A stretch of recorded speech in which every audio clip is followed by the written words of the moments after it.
The reason you are here today is to talk about operations. And I can tell you as a serial entrepreneur, this is a very important conversation that we're going to have today. So give me a what's up if you're excited about that in the chat. I want to hear it. Rondi Lambeth is here. Awesome. Hey, Rondi. Great to see you. Yeah, I see some what's ups coming in here. Yep, we're all over it. For sure we are. So today is a special day because no matter where you are in your business, you can mark this date on the calendar. The things you're going to learn today from Kristy are things that will make your business better, period. That is a promise to you that I have absolutely no qualms to make. She's a super sharp lady, and I've learned a ton from her. You're going to absolutely adore Christy Belt Grossman. Now, once she comes on here and joins us, we're going to cover some really, really good stuff. So all of this, by the way, as part of our registration process for this webinar, we asked you questions. We asked you, what do you want to know? What's troubling you about admin? How do you go from being an admin to really running operations? Like, how does all this fit together? So we asked your opinion, and then from that, we've structured this webinar together. So we're going to cover how to hire the right assistant. So if you're here for that, we've got you. That's going to be totally taken care of. We're going to talk about not just hiring that right person, but actually retaining them. That's super important because talented people have options, right? And if you're going to hire someone, you want to hire the most talented person you can. So you need to have a way to make sure that they stick to you. And of course, we're also going to dig into what the difference is between just kind of being an admin. Like, you know, a lot of people don't really get that there's a difference between just being an admin and truly being an operations leader. There's a huge difference between the two, and we're going to dig into that because no matter where you are in your career right now, if you're on the call because you're an admin currently and you're thinking you'd like to progress in your career, you're in the right spot. If you're on the call because you need to hire an admin, you're also very much in the right spot because you have to have your arms around the difference between just simply hiring an admin and hiring someone who can become such an integral part of your organization. And then, of course, we're going to talk about what it is that these admins look for in you, right? That's a very, very important thing to cover. So without further ado, I'm going to be introducing you to my friend Christy Belt Grossman here. Let's go ahead and get you queued up here, ready to jump on the call with us, Kristy. Hey, Dan. Hey, there you are. Fantastic. Everybody, can you hear Kristy? Can y'all hear me? I'm excited to be here. Okay, very cool. I see a lot of yeses flying in. Good. Very, very cool. So, Kristy, you know I love you, right? And I do. I love you too, Dan. I mean, there's just like, you're such an awesome person. I can't wait to let you just turn yourself loose on the people who are here with us today. A few things though that I need to build up for you just a little bit. Like, you know, you're not just someone who thinks they know what they're doing. You own this. You are the Chief Operations Officer of the Belt team. I mean, tell us just a little bit about that. So I have been the Chief Operating Officer of the Belt team for 23 years. My team is celebrating, believe it or not, we're kind of like a unicorn in the real estate industry. It's our 51st year in real estate. Woo! And we've done over $1 billion in sales. And I've been with the team for 23 years. We're in Northern Virginia, about 10 miles outside of DC. Very, very cool. And of course, you're also the founder of Ops Boss Coaching, which is really cool. We're going to touch base on that a little bit today. You know, you've told me the story here, and I just think it's super cool. Tell us, let the audience know really where Ops Boss Coaching comes from. So Ops Boss Coaching comes from my heart. I have a heart and a passion for the people on the operations side of the business. I started 23 years ago. We had 10,000 realtors in the board of Northern Virginia and about 3 assistants. So I had nowhere to go for help. And I think a lot of us who are on the operations side have a hard time finding each other. We're like little islands floating off on our own. And so my goal is to just be a resource for that community. And I actually lead the longest running operations mastermind in the country. We've been together for 10 years now. And 3 years ago, I started teaching and training so I could give back and pour into other people. It's just my passion. Very cool. Very, very cool. So I think everyone has got a sense of this already. I mean, I certainly know for sure you're an amazing human being. And I want to take a moment and thank you sincerely, Kristy. I really appreciate your being here today. Thank you for sharing this with our audience today. Thank you for having me. I'm honored to be here, excited to be here. Well, super cool, super cool. So let's dive in. The first topic that we talked about covering was all about hiring and retaining talent. So feed our brains, Kristy, we're ready. All right, so before we actually talk about hiring the right assistant, I want to give you 3 things that you need to do before you hire, and this is going to set you up for success. And I call them the ABCs. So let's start with A. Dan, you want to flip me to A? There we go. So we go, A is a good job description. And of course it says a job description because I couldn't just put job description, then it would be JBC instead of ABC. So it's a job description. We all hire, we all have different needs, regardless of the fact that we all do real estate. And so what one realtor needs their assistant to do may be totally different from what another one does. So the first thing to set yourself up for success is to make a list of all the things that you want your assistant to do. And then I want you to star the top 2 items.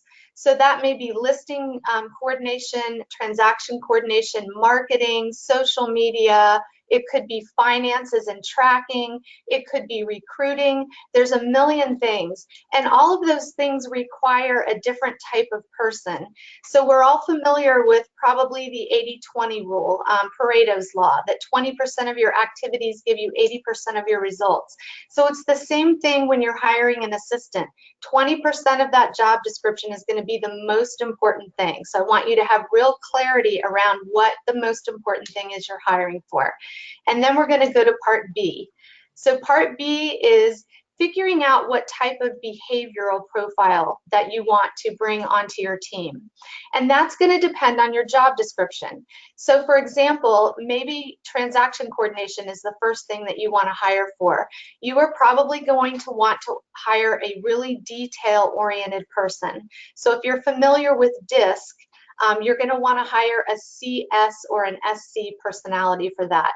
Now, if you're doing maybe marketing is the first thing that you want to hire, marketing and social media, or it may be client care, you're going to want to hire somebody that has a really maybe a high I. Somebody who's a real people person. They're going to make your clients feel really great. So I want you to have real clarity on your behavioral profile. And then lastly is part C. So we've got a job description, a behavioral profile, and then I want you to have a cultural profile. And what I mean by that is, what is the culture of your team? Even if you're a single agent, you're now hiring an assistant, you now have a team. So what is the cultural profile of your team? What's important to you? Like, what makes your team tick? So for example, is it we're a work hard, play hard team? Is it our work ethic is beyond none? Is it we want work to be fun? Clients come first. On my team, integrity is our top value. So figure out what your top values are, and you want to hire to those. So those are the 3 things you want to do before you start hiring. And now we can go to the next slide, Dan. So the first tip I want to give you about hiring is to follow a model. So when we hire, we often hire from our gut. And I want you to have some sort of model. I'm with Keller Williams. At Keller Williams, we use something called career visioning, but there are many companies that use some sort of model. I want you to set up a system for yourself of what are the things that you're going to do, what is the system you're going to follow to hire somebody, and do the same system for each person that you interview. You want to go to the next one, Dan? So we're going to hire in the right order. We're going to make sure that we hire our admin first. We don't want to hire buyer agents and listing specialists first. Your first hire actually should be an administrative professional. And actually, even your second hire is often going to be an admin. Let's go to the next one. Here's a great one. I've made a mistake on this. So all these things I'm sharing with you guys is because I've been doing hiring for 30 years. So I have made every mistake in the book. This one is interview enough people. So what happens is we're ready to hire somebody, whether it's our first assistant or maybe it's our fifth assistant. We're always at a pain point. We're so busy. Our phone is ringing off the hook. We have sticky notes all over our office. Our clients are probably not happy. Our paperwork's not getting done. Our office is yelling at us because the paperwork's not done right.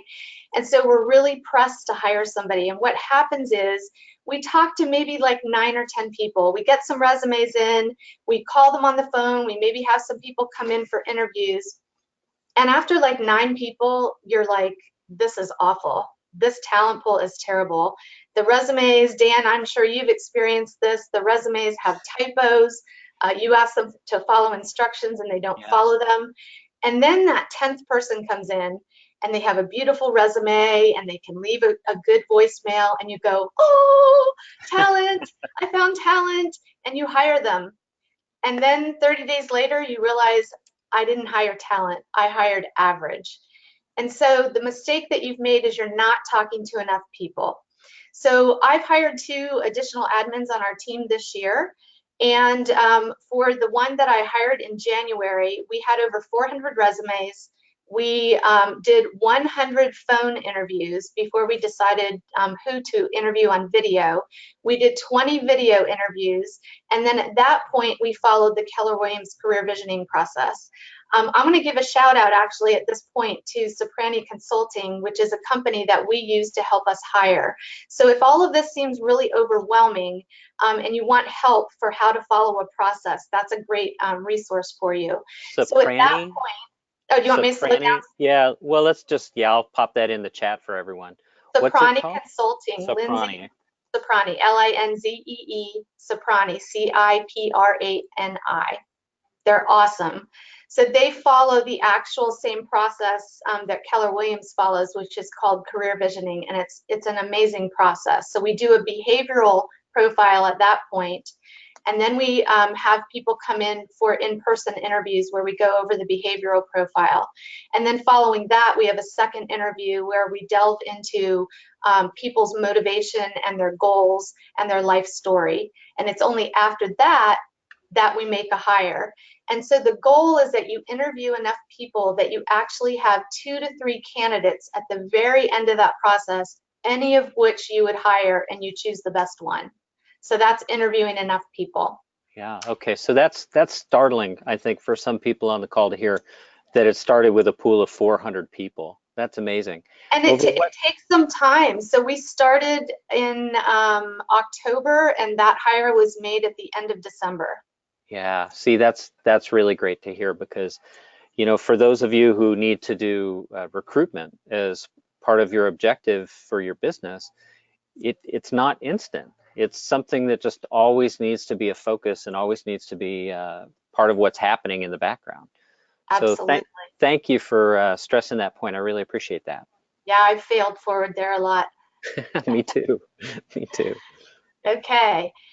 Now, the next one is what I call elevator script. So the typical agent, when you're looking to hire, I find that the best place to find talent is past clients, sphere of influence, and your allied resources. The vendors and the different people that you work for know other people. And that's because usually the people that you work with share your values. And they know who you are, and so they're likely to find people that are going to be a good fit for you. That's where it's worked for me. So you need to have an elevator script so that you're looking for talent. It's top of mind all the time.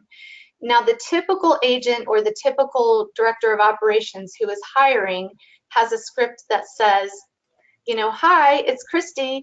We're growing our team, and we have an administrative assistant position open. Do you know anybody looking for a job? So there's 2 things wrong with that script. The first one is when you say that we have an assistant job open or we have an operations job open or whatever your job title is, we call it client care manager on my team.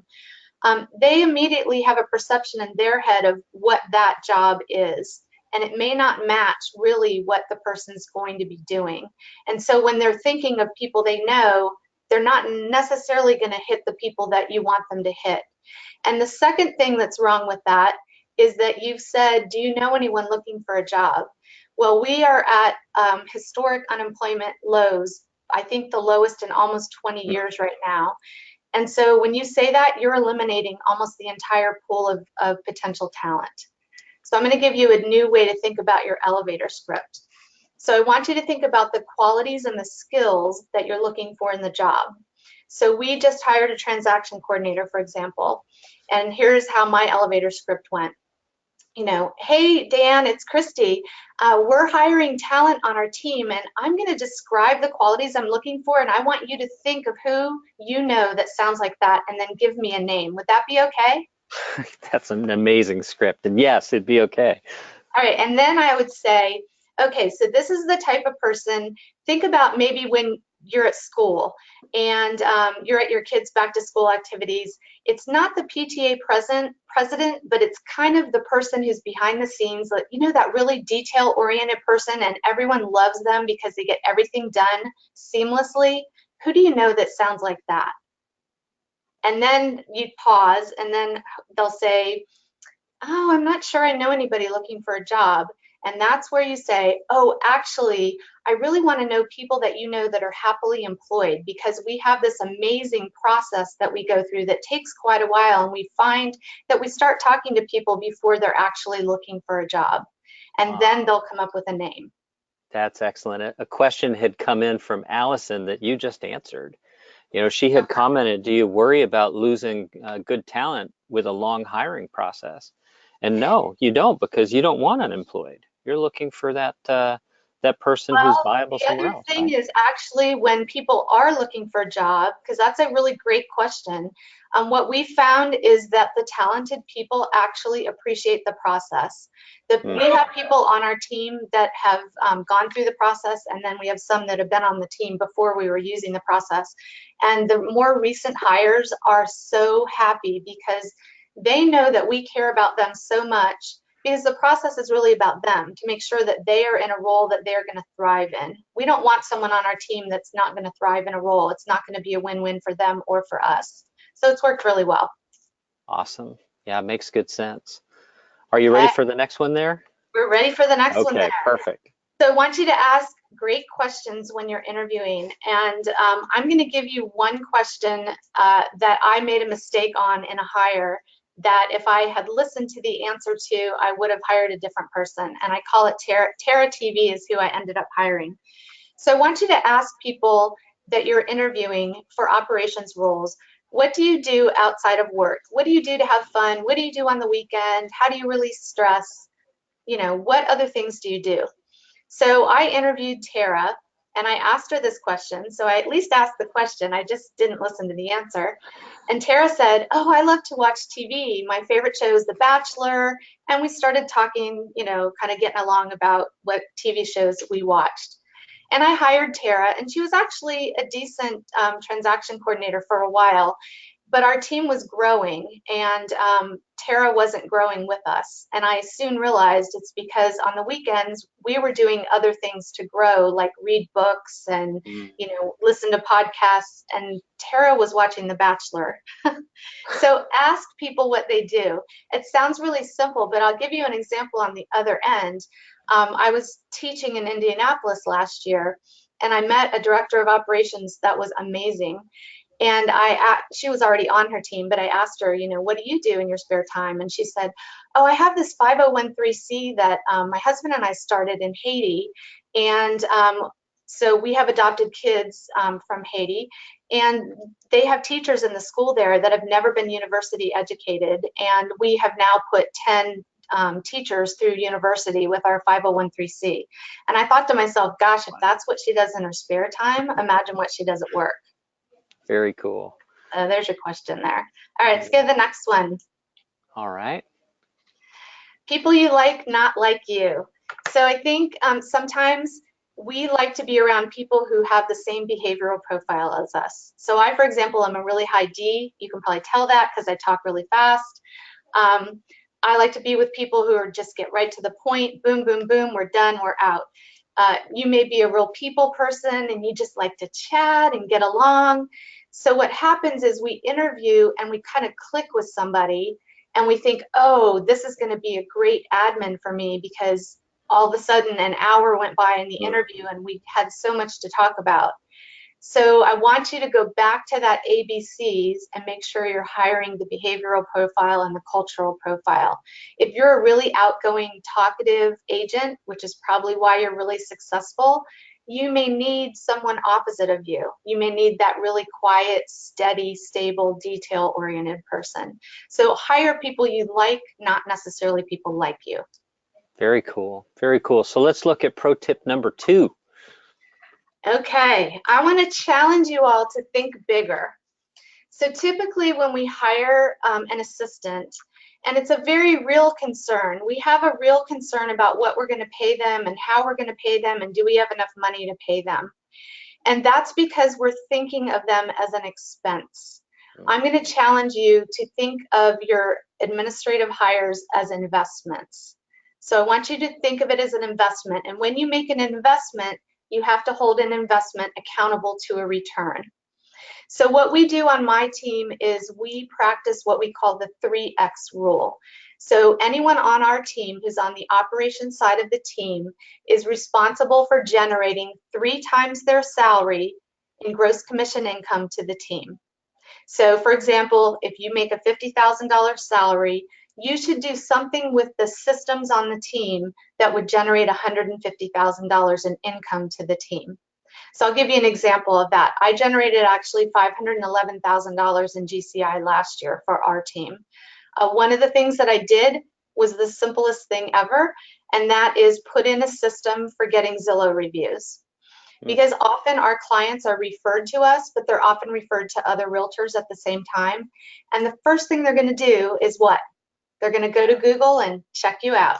So if you have more reviews than any other team or any other agent in your area, you're going to get that call like we do. So we get about $100,000 to $200,000 a year in gross commission income because we have a systemized plan to get those reviews. It's not just haphazard. So that's an example of treating your EA as an investment, not an expense. All right. So a couple of questions are popping in about tracking that. Okay. Has that been a hurdle for you? Has it been difficult? So we have a system. I'm a big systems person. We have a system. So every single person that comes in that does business with us, we ask 2 questions. One is, how did you hear about the Belt team? And why did you choose the Belt team? So in the example I just gave, how did you hear about us? Maybe, you know, oh, my colleague at work told me about you. So it was a referral. But why did you choose us? Oh, because I was referred to 3 realtors and I looked you up online and you guys were everywhere. There it is. Awesome. Very cool. I love it. It really all does boil down to systems and processes. And I mean, this is such a simple example where, you know, someone might fail to do that obviously great thing just because they hadn't considered how simple it would be really to implement and know that it's working. So yeah. Thank you. Yeah, thank you for sharing that. The goal is to take everything off the agent's plate that's not income generating. So I don't want my agents to have to remember anything. I don't want them to have to remember to ask for a review. And so we weren't getting the reviews because we were relying on people to remember to ask. And all we did is tweak a few things to start putting a system in effect to remind them to do what they needed to do. Gotcha. Very good. Okay. Very good. Go to the next one. Okay, so how do you retain someone who is talent? So I would say empowerment is the first thing. You want to empower them to own their side of the business, that you as the agent own the team and you own the sales side and they own the operations side. So how do you do that? I'll give you a couple ideas here. So number one, we talked about a little bit already, which is your job description. I think what happens a lot of times is we hire an assistant and we just say, do everything except for contracts and everything I don't want to do here, just do all this. And we expect them to kind of know what they should do. So if you start with the job description prior to, they're very, we're detail-oriented people, so we're just going to follow the job description. And if you have clarity on what the top 20% is, we will know each day what I call them our big rocks are, what the important things are. A 30-60-90 plan is something that we use at Keller Williams that I'd highly recommend that you use. It's a great tool. And what it is instead of hiring somebody and just giving them a list of things to do, which means that everything on the list becomes equal because you're brand new and you don't know the difference and what's important and what's not important. Come up with a plan of, in the first 30 days, these are the things I need you to master. If you don't master them, we won't be in business together after 30 days. And then at 60 days, what should you master? And at 90 days, you should be completely able to lead yourself. You're still going to need some help and training and ask questions, but at 90 days, you should know the most important parts of your job. So that's a way to be empowered. Yeah, and when you talk about holding people accountable, that's really it, isn't it? This is what's required of you at 30 days to still be employed. That's Absolutely. pretty simple to measure I against. kind of think of it as like that's your engagement. Like when you're interviewing them, you're in the dating game. Then you hire them, you've gotten engaged, and at the end of 90 days is when you're married. Nice. So, Interesting way to think about it. I just celebrated my 23rd wedding anniversary, and I can't help but think, wow, I wonder. that was a long time ago. I know. We're getting ready to have our 35th, so I get that. Oh, that's awesome. Congrats. Okay, let's get to the next one. All right. Training. So I think training is a big issue too. I think a lot of agents don't know how to train, and we need to be trained in order to be empowered. But the agent doesn't have to be the one doing the training. There's lots of resources for that. I'm one. Here's one right here. But there's usually in your office, there's lots of training that you can leverage. You can send people to training at your local MLS. You can have them do online webinars and videos from all your different vendors. So for example, we use Boomtown. There's a whole series of Boomtown training videos. Whatever your CRM is, have them do as much as they can on their own. So that takes it off of your plate, but still empowers them to know how to do their job. And then let's go to the next one. This one sounds so simple and is probably the one that hardly anyone does. You need to have a weekly meeting with your admin and talk about what their most important goals are. How did they achieve them this week? Do they need any help? Let them drive the meeting. This should be their meeting. What happens oftentimes is we have a meeting and the agent brain dumps. The agent takes this as the time to, okay, this is all the stuff I need you to do, and they just brain dump and then they leave. But the admin needs their time to get what they need from you. So have a weekly meeting. That way they're empowered to move forward on their own.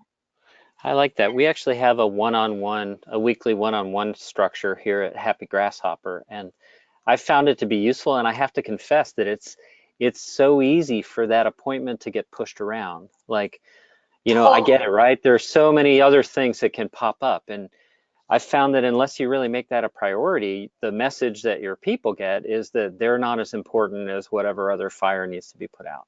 Absolutely. And so what I actually tell my admin when I hire admin, because I know I'm guilty of that too, of getting busy and pushing that appointment off, I tell them that it's their responsibility to hold me accountable to that meeting. And Nice. it's important to them, and so they do. So that works really well. And how much time are you allotting for that meeting? 30 minutes. 30 minutes, okay. Yep. Excellent, thank you. 30 minutes. I find more than 30 minutes and you start going off on bunny trails. Yeah, easy to do. Yep. All right, and then lastly for empowerment, I want to make sure that you're giving people permission to fail. On the administrative side, many of us don't like to make mistakes, and failure is not easy for a lot of admins. And so I find that if you give them permission to fail, they'll be able to be a lot more empowered. And then the last thing I would add before we go to the next slide is the opposite of empowerment is micromanagement. If you hire actually someone who's super high talent and you micromanage them, that will be the first thing that causes them to leave you. Interesting, interesting. Now, I would like to ask you to give us a little scripting for giving someone permission to fail. What does that sound like? Because I would imagine some people are like, well, gosh, we don't fail here. You know, this is our business. We always win. Like I get that it could be a little, you know, might produce some hesitation for some people. So how do you get around that? I just tell them, it's okay. I make lots of mistakes. I want you to know that I make mistakes here and that we're okay here at the Belt team. We've got your back. If you make a mistake, it's totally okay. Now, if you make the same mistake 3 times, probably I'm not going to be real happy with that. So I am much more a person who would rather you ask for forgiveness than ask for permission, because I want you to be empowered to do your job. So it's okay if you make a mistake. Awesome. Thank you. Yeah. Okay, and then retaining talent. Another tip is to invest in your operations staff. So I have a saying, teams that go together grow together. And the reason why I say that is because I go to a lot of training, as does my rainmaker of my team. And what I find is I'm often the only operations person in the room. So I think that's a big mistake that we make. We, as agents, go and we do all this training, and then we come back and we expect everybody to be as excited as us and to be as knowledgeable as us about what we're doing and where we're going, and we haven't really brought them on board. So bring people with you when you go to your classes. And let's go down the next couple ones. So classes is one way. Another way is shadowing. So what I found is when you have newer admins, there can be some friction sometimes between what they're doing and what you're doing. And why aren't you doing things that, why aren't you doing the paperwork right? Or why didn't you ask the seller for this? And there's a gap there because they've never actually done your job. So bring them with you, take them to a buyer consultation, put them in your car when you're showing property, take them to a listing appointment, have them come to a settlement, let them see all the parts of the business, because they'll be able to do their job better that way. Well, so And then, that go ahead. it brings up a couple of questions that have popped in that I see connected. Okay. One is just around the idea of having a virtual assistant. Like, you know, doing some of those things would be a challenge if your assistant is virtual. And, you know, I don't know, what are your thoughts about virtual assistants? Has that worked for you? I think virtual assistants can work wonderfully. My team has used them on and off. We're not currently using them, but I coach many people who do use them very successfully. I would say that the truth of the tip of investing in your EA is still true. They still need an all-around education in order to do a great job. I would say the more responsibility your administrator has, the more important these things are. So you may have a virtual assistant that's doing really, really low level tasks that are just kind of repetitive data entry and stuff like that. You may not need to have them do shadowing. Yeah. Okay. Awesome. Awesome. So And I'll then move to the next let me go section. back and just give one more tip on the previous one. So reading and coaching. A lot of agents are in coaching and a lot of assistants are not in coaching. So if you are an agent who is in coaching and you're ready to take your team to the next level, one thing you should consider is putting your director of operations into coaching.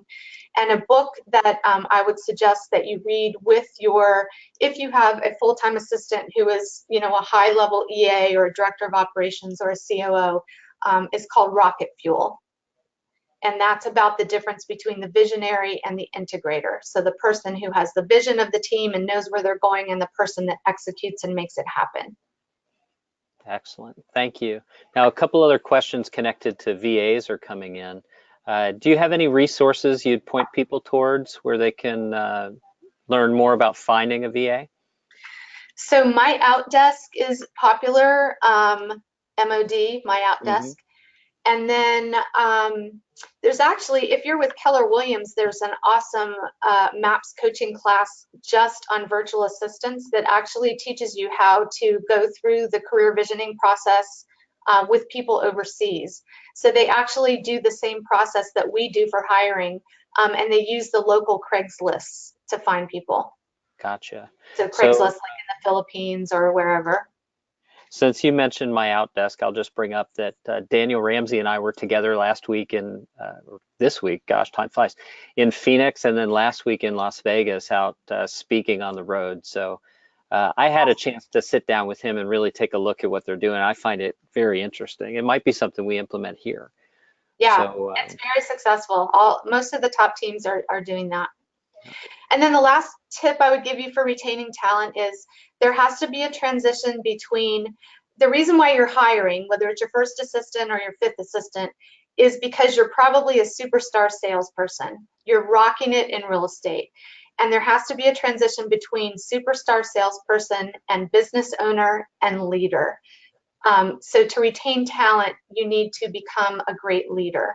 So I would ask you, do you have a vision for where you're going? Do you have a future organizational chart? Do you know where you're going to be 3 to 5 years from now? And then what are you doing to develop your leadership? So we were just talking about classes, and we often will go to learn how to be a better negotiator, how to take more listings, how to, we learn our scripts, all those things that have to do with sales. So what are you doing to develop your leadership skills? And so one suggestion that I would have for you, you can put the next one up, great, is to read 21 Irrefutable Laws of Leadership. It's by John Maxwell. And actually anything by Maxwell is awesome. In there is a self-evaluation that you can do to evaluate your own leadership areas. And I don't remember how many areas it is. I think it's like 18. And it'll tell you which areas you're weak in so you can work on your blind spots. And then what I would do to plus that is take that self-evaluation and give it to all the people in your life where you may show up as a leader. So for example, you would give it to people on your team. If you're a leader at home in your family, when I did it, I actually gave it to my daughter and to my husband.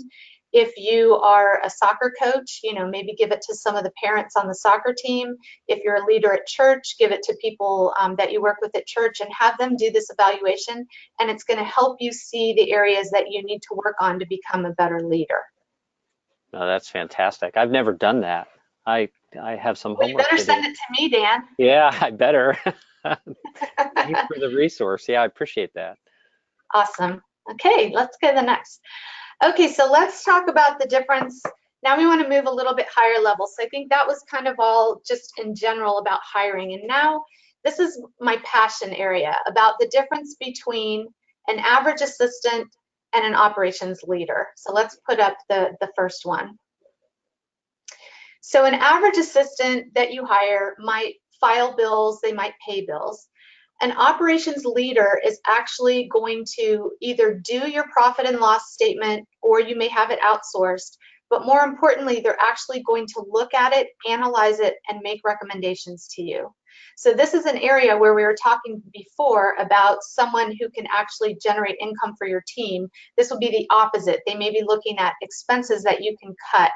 Maybe you signed up for 3 different lead generation tools that you never really used, and they're not generating any business, but you're paying a bunch of money every month for them. They can actually look at your P&L and cut that out. An average assistant might be tracking your numbers. They're just keeping track of what your production is. An operations leader is actually going to look at the numbers, analyze it, and make recommendations to you about what we can do in the business. And I'll give you an example of this. On my team, we track all of our conversion ratios. So how many calls are we making? How many contacts? How many signed buyer agreements and listing agreements? How many contracts and how many close? And so at one point we realized we were in a super competitive market, we still are, that one of our agents was writing 2 contracts and only ratifying 1. And our other agents, for every 2 contracts, they were ratifying at a 90% conversion ratio instead of 50. So by looking at those numbers, I could look at them and go and talk to him and say, oh, agent, Mr. Agent, I don't want to give you his name because he might be listening. We need to talk about some skills for competing contracts. Let me help you with some other strategies so we can raise your conversion ratio. That would be an example of what an operations leader might do. And then, so we were talking about training earlier. An average person, an average assistant expects that they're going to walk in and you're going to sit down as an agent and teach them how to do everything. And an operations leader has a really different mindset. They're very resourceful, they're very growth oriented, they're always learning in all areas of their life, and they're going to figure it out. So an average person is just kind of learning with blinders on. They might be really great at what they do, so they can do a great job as your assistant because they know how to do their job. But an operations leader is learning from all over. They're looking at Apple and Nordstrom and realizing that companies like Rent the Runway and companies outside of real estate, those are actually companies we should be learning from. They're our actual competition, not other realtors. So that would be kind of a difference between an average assistant and an operations leader. And I think we can go to the next slide. Okay, so another example would be they might do marketing. An average assistant might come up with this great marketing social media campaign for you and a great flyer and awesome advertising. But the first thing I always ask in my admin mastermind is, okay, what was your return on investment on that? So an operations leader is going to actually hold your marketing accountable to a return so that when you're investing your marketing dollars, you know, should I invest in A, B, or C? They have that all tracked and they know where the income's coming from and where you should be putting your money. Okay, and I referenced this earlier. So an average assistant doesn't like making mistakes. It makes them really uncomfortable. An operations leader embraces failure. They know that failure is the fastest way to success, and they're totally okay with that. So when I'm talking about some of these things that are more mindset things, these are questions that you want to ask about in your interview. These are things you can dig into by asking them for past examples of where that has shown up for them. So an average assistant is kind of working in the business. They're always working on what's happening today, you know, transactionally oriented. And an operations leader is working on the business. They're anticipating changes that may happen. They're setting you up for growth. The systems that work today, are they going to work 2 years from now? And they're thinking ahead. They're working on the business, systematizing you. Systems has just become such a big, important thing as our world is changing. And then lastly, same thing. So an average assistant is reactive. They're handling things as they come in. An operations leader is proactive. So they are, you know, they're reading they're reading the Wall Street Journal, they're reading Inman News, they're reading risk media. They are learning what's happening in the business world as well as the real estate world. We're about to go through a huge amount of change in the real estate world. So an operations leader is actually educating themselves about what's happening so they can prepare you and your business to handle and seize the opportunities that are going to come before us. I can't remember what's on the last one. So basically what we're saying is an average assistant is paid for their time and an operations leader is paid for results. And we kind of talked about that already with the 3X rule. So typical profile is one is more of a follower, the other one is actually a leader. So an average assistant, you kind of have a boss-employee relationship, and an operations leader is actually your partner in crime. An operations leader is your leader riding shotgun with you. You are partners in business. And so Gary Keller always talks about empire protectors and empire builders. An average assistant is much more of a protector. You know, they're just taking care of everything, making sure nothing falls through the cracks. And an operations leader is kind of a combination of an empire protector and an empire builder. And so it's what I call an intrapreneur. So you as the business owner are the entrepreneur. You own the risk, you own the biggest reward, but your operations leader is actually someone who thinks very much like you. They're building your business within the business, and they think of it as if they own the business. So they're still building while at the same time protecting. Yeah, I like that mindset. When we're Two hiring, we totally always, different people. yeah, absolutely. And, you know, I always screen for that person who's looking for a job versus that person who's just like naturally curious and wants to know everything there is to know about what we do.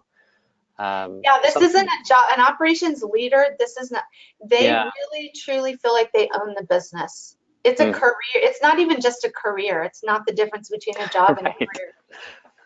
Yeah, they're super invested at that point. I love it. So we're getting a few questions here about, how do you determine pay, paid for time versus paid for results? Do you have a model you'd suggest for that? So, well, let me just kind of maybe address the pay question because I think that's come up a bunch too. And that a lot of agents want to know the least they can pay. Mm, And I would look at it from the opposite point of view as what do I need to pay talent so that talent never leaves me? And so my philosophy when I'm hiring, whether it's an hourly person, a virtual assistant, a part-time, a full-time, or a leader on my team, is I do a salary survey of other top teams in my board and my office, as well as a little bit of outside the industry phone calling. And so I just call people and say, I'm doing a salary survey, and if you'll give me your information for your staff, I'll share the results with you with no names on it. That way people will give you the information.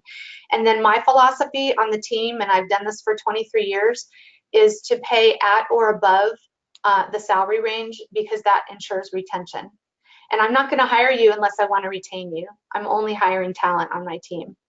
So yeah, that's kind of how I look at it. that makes sense. And is there like a percentage bonus available for performance? So that would be probably another difference between administrative and operations leader. Hmm. So an administrative side, you might be paying them hourly or by transaction, or you might be paying them a salary.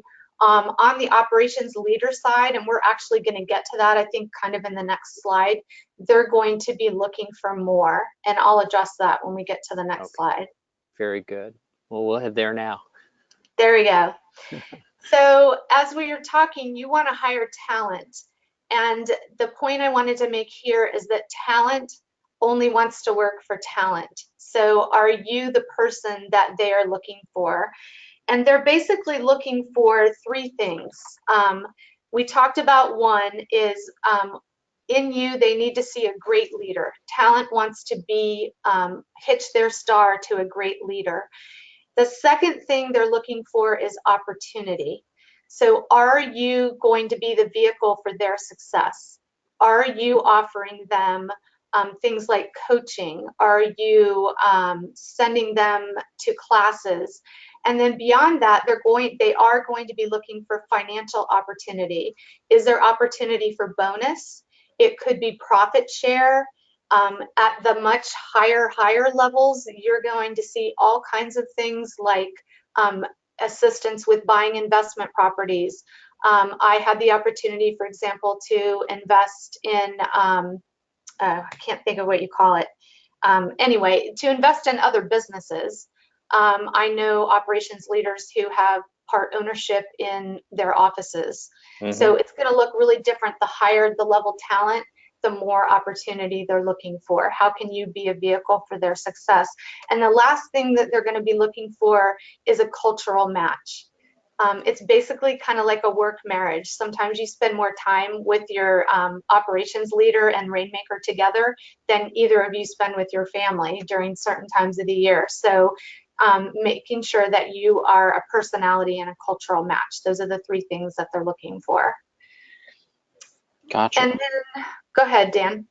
Oh no, gotcha. I love this. I'm on like my third page of notes here. Taking This is notes. great. How to get there quickly. So I think we put this in because we were thinking of if you are an operations person that wants to kind of rise to the next level, how do you do that? And so what I would recommend to you is number one, you should look into attending some of my classes. I think we're going to talk about that. Hmm. Where we actually take all of those things that we just went over, and we do a really deep dive into what does that really look like, the difference between an average assistant and an operations leader. And then I'm also gathering, I think you're going to talk about that in a minute, some people in the Washington, D.C. area in October at the really, really high level. to have some incredible conversations later. We'll pull that together for sure. You're reminding me of a conversation that I had with my friend Ben Kinney.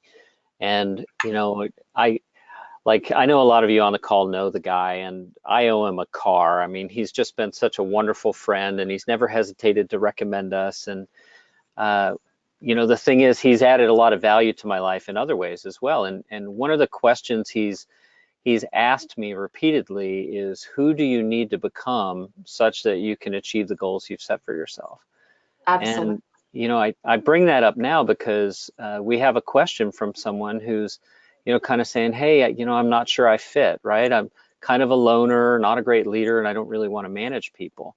And when I see that, my thought is, well, if that's what's required for you to achieve your goals, don't attach yourself to that limiting belief. It's one of my core beliefs that the way to really improve yourself is to spend time with people who have skills that you'd like to have, right? You gotta, like I wrote in one of the emails I sent out about this, is you've got to flock together. You've got to do that, and that's part of what I really appreciate about what you're doing here, Kristy, is you're providing that kind of environment for admins and agents who really want to employ ops leaders rather than just admins to have that sense of community.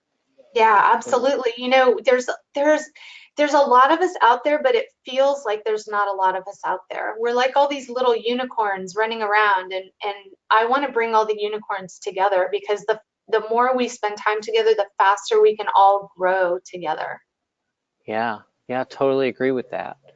No one can do it alone. And I had this conversation with my son. He's 20 years old. Like, he's at that stage of his life where he's got to make some decisions about what's next. And if you think about how much fun it is to get in the pool when the water's cold, it's not fun at all. But after you're in for a little while and you're used to the water, it just seems like, wow, it was ever cold? I didn't even remember that. Yeah, So absolutely. there are so many stages in our life where what might feel unnatural or strange now becomes something that you can master in a relatively short amount of time.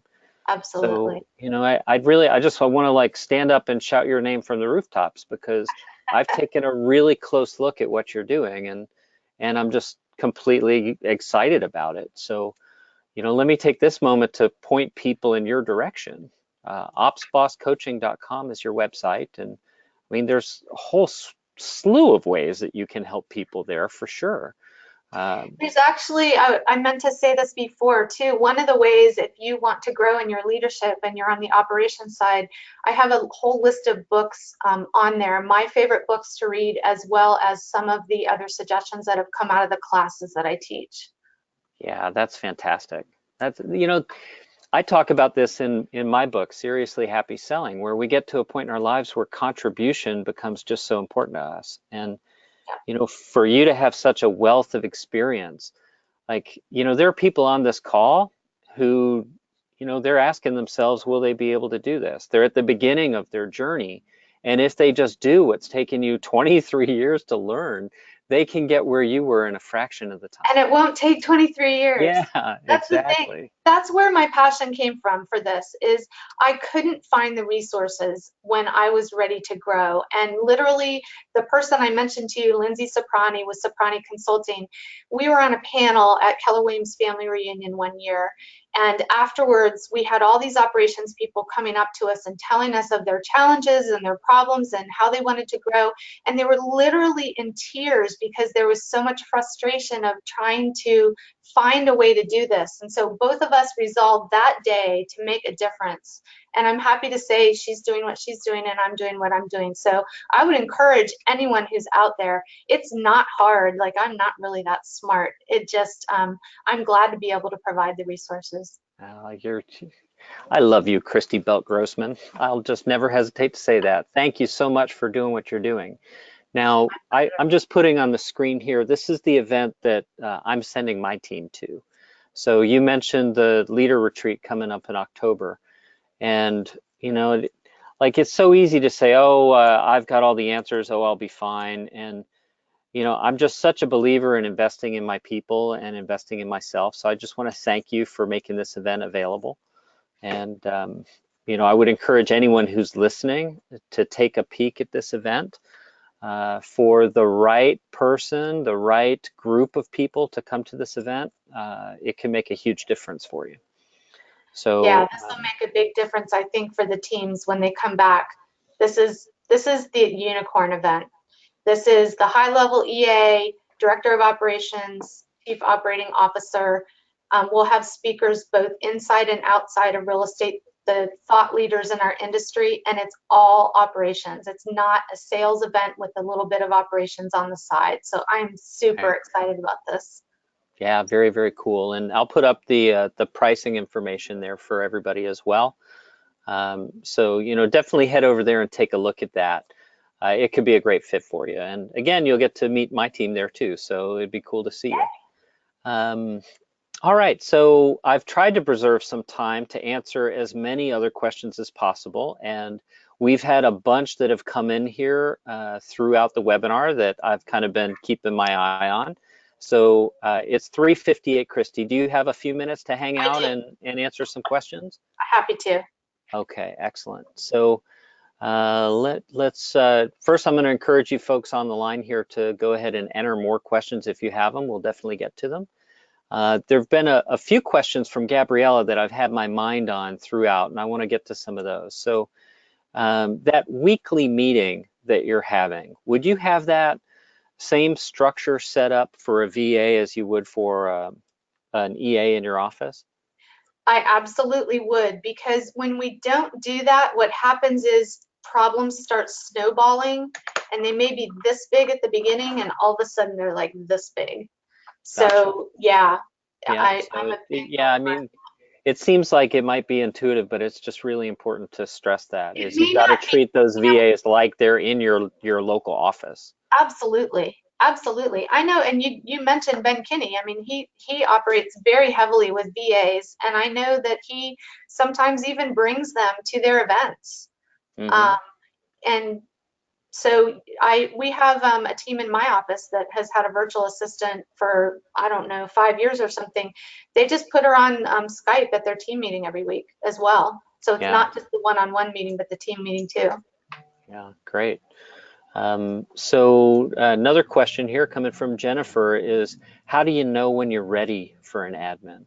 I love that question because I've debated that myself many times.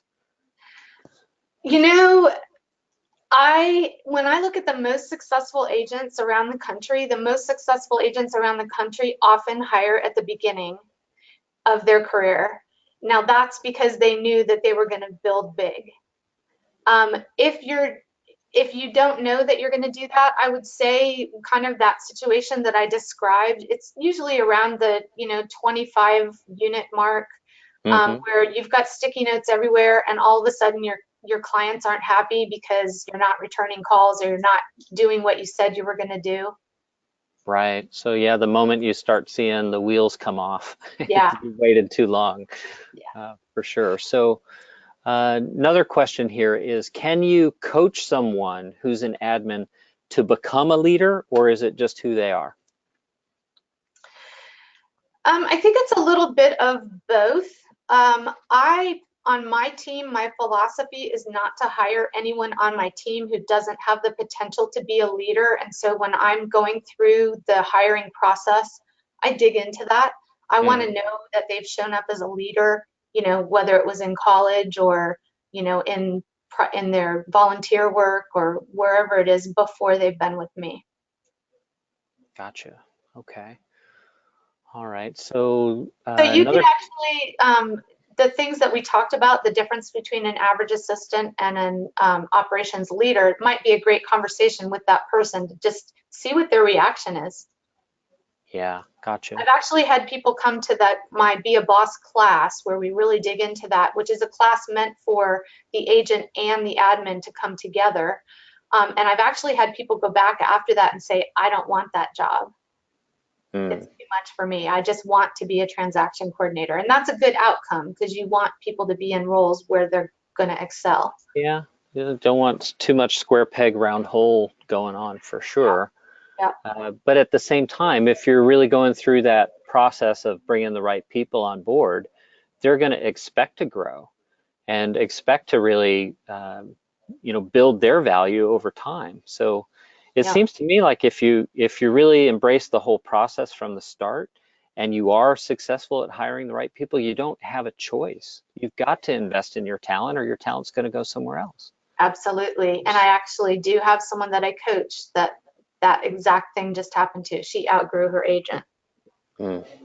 We've got a question from Rhiannon about the event in October. So she's asking what suggestions you'd have for how to prepare for the event and what maybe she should bring and what she should expect. Oh, great question. How to prepare for the event. Come really open-minded and excited and ready to step a little bit outside your comfort zone. If stepping outside your comfort zone makes you nervous, that's good, but do it anyway. What she can expect is Friday night we'll be doing a social. Saturday we will do real estate most of the day with amazing speakers. I have somebody coming in from outside of real estate who is an ATF special agent who's going to talk to us about teamwork and tenacity. I have a strength finders coach coming in to talk to us about things that successful managers do. And then I have some of the top operations people from around the country that are going to talk about leadership and business building and all kinds of stuff. So it'll be panels and masterminds and etc. And then Sunday's going to be a little bit different. Sunday is going to be, I want you to come back energized and ready to pour into your business. And in order to do that, to be a great leader, you have to be healthy in all the areas of your life. So we're going to have 4 breakout sessions to choose from, and you'll do 2 of them that will be financial, spiritual. We're doing one on creativity and joy, and health and fitness. So it's going to be really well-rounded, really fun. Very cool. Amy's asking when the early bird ends, which I think I saw on your site it ends on the 15th. That's tomorrow. It does end tomorrow. Okay, so there you go, folks. It ends tomorrow. So hopefully that's enough time for you to take advantage of that. Let's see, more questions. During your hiring process, how do you screen people to test their computer and general technology skills?